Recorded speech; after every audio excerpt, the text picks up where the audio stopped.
Roh Kudus memberikan kami pewahyuan roh sehingga kami boleh mengerti, memahami, bahkan firman Allah itu hidup, menghidupkan jiwa roh kami dalam menjalani kehidupan tiap-tiap hari. Berkati kami semua, tolong kami semua, segala roh ketidakpercayaan kami patahkan dalam nama Tuhan Yesus, segala roh kebimbangan, ketakutan patah dalam nama Tuhan Yesus. Kami mau supaya hadirat Allah dan kuasa Roh Kudus bekerja ketika firman Allah dikumandangkan dan kami semua terberkati, nama Tuhan dipermuliakan. Berkatilah hamba-Mu dan berkatilah kami semua, bungkus kami dengan darah-Mu, bentengi dengan malaikat surga-Mu. Di dalam nama Tuhan Yesus, nama di atas segala nama, Tuhan di atas segala Tuhan, Raja di atas segala Raja, kami berdoa dan bersyukur. Amin. Ya, silahkan duduk Bapak Ibu Saudara. Ya, terima kasih buat Bapak Ibu semua, dan secara khusus karena memang saya secara marga Batak masih ada hubungan dengan Opung Esther atau Bapak Uda kalau saya. Jadi meskipun saya muda, karena marga saya itu di atas marga mereka, jadi selalu saya harus panggil Uda. Dan semua mereka ini, setua apapun mereka, pasti panggil saya apa. Iya loh, ya itulah indahnya orang Batak. Ya, jadi pertama-tama saya bersyukur kepada Tuhan karena Bapak Uda bisa ulang tahun ke-88. Ini luar biasa.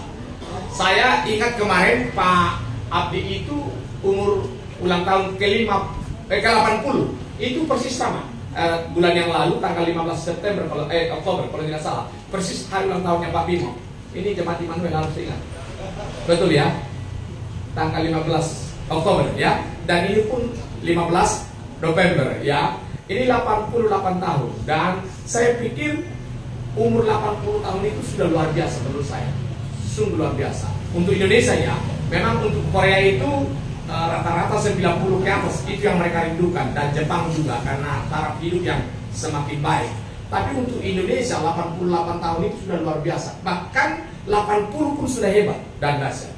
Nah, saya tidak percaya Pak Hadi ini umur yang panjang, bukan? Ya, Opung Nenggolan juga, amin ya. Bapak-bapak di sini juga mau ya. Pak Teh juga mau kan? Nah, apa menurut firman Tuhan ya? Apa rahasia supaya kita umur panjang? Tapi bukan hanya umur panjang, tapi hidup yang baik juga. Sebab meskipun panjang umur, maaf ya, kalau banyak penderitaan juga kurang baik. Tapi umur yang panjang, hidup juga baik. Apa rahasianya? Menurut firman Tuhan. Marilah kita membuka.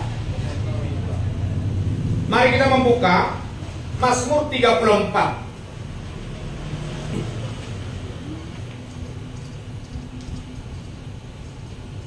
Saya baca mulai 12 sampai 15.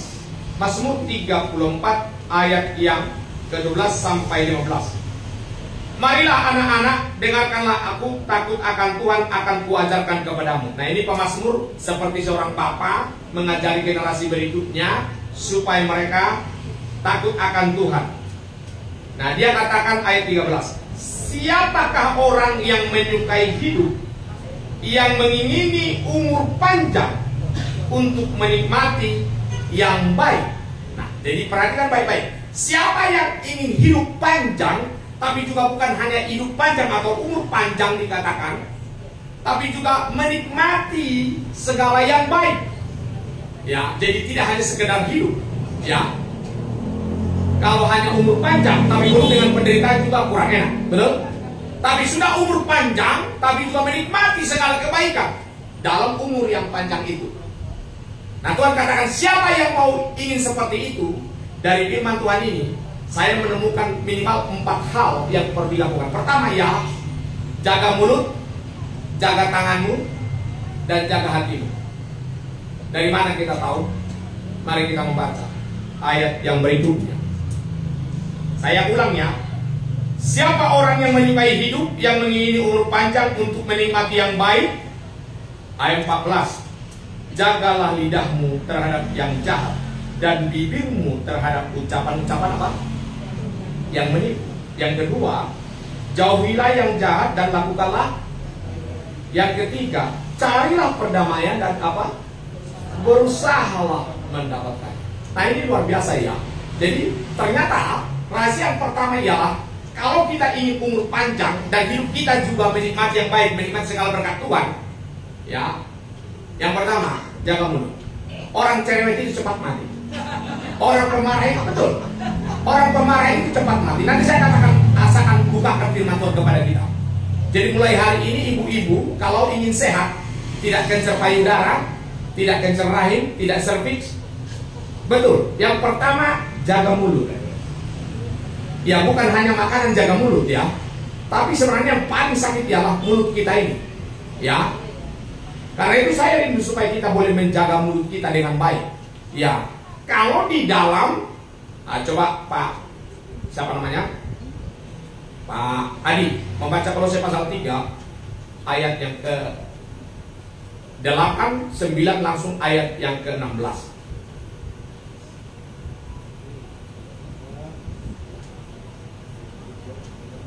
Kolose pasal 3 ayat yang ke-8, 9, kemudian ayat yang ke-16.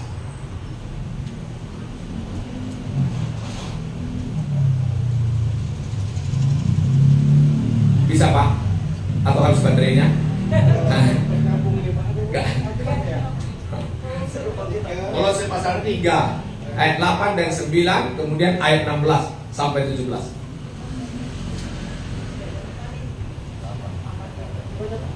Intinya begini, ya Bapak Ibu bisa lihat. Atau Pak Adi sudah ketemu, silakan. Ya. Kolose 3 ayat 8, 9 dan 16. Tetapi sekarang buanglah semuanya ini, yaitu marah, geram, kejahatan, fitnah, dan kata-kata kotor yang keluar dari mulutmu. Iya, terus ayat 9. Jangan lagi kamu saling mendustai, karena kamu telah menanggalkan manusia lama serta kelakuannya. Langsung 16, 17. 16. Hendaklah perkataan Kristus diam dengan segala kekayaannya di antara kamu, sehingga kamu dengan segala hikmat mengajar dan menegur seorang akan yang lain, dan sambil menyanyikan mazmur dan puji-pujian dan nyanyian rohani, kamu mengucap syukur kepada Allah di dalam hatimu. Amin. Lihat di